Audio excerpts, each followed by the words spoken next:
One summer during my undergrad years, I had a roommate who suffered from suicidal thoughts.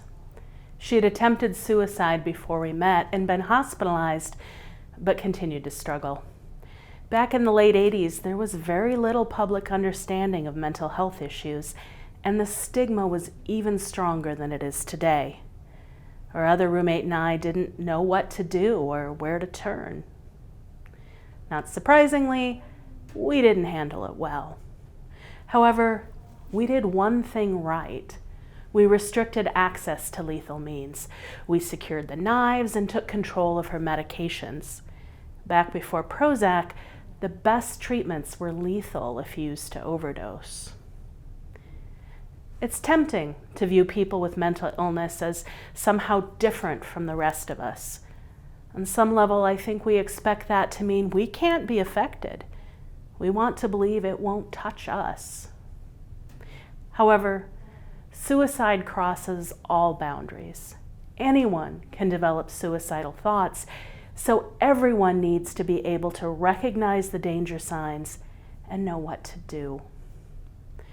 Risk factors for suicide include a previous suicide attempt, a family history of suicide, and a personal or family history of mental illness or substance use.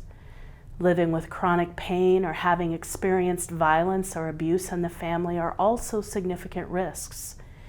Other stressful life events, such as incarceration, a job loss, a breakup, bullying, make a difference as well. There are often, although not always, warning signs. Watch for talk about being a burden, about feeling hopeless or worthless, about unbearable pain, and about death. There may be mood swings, anger or anxiety, withdrawal from loved ones or activities, or unusual risk-taking. Sometimes the signs are more dramatic.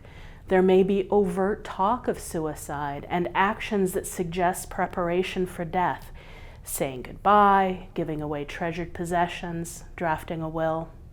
A person might research methods of suicide and take steps to implement a plan, such as buying a gun. Don't consider talk of suicide to be a bid for attention. It is a cry for help. Of course, recognizing risk isn't enough. We need to know what to do. The first step is to ask the question, are you thinking about suicide? Asking won't plant the seed.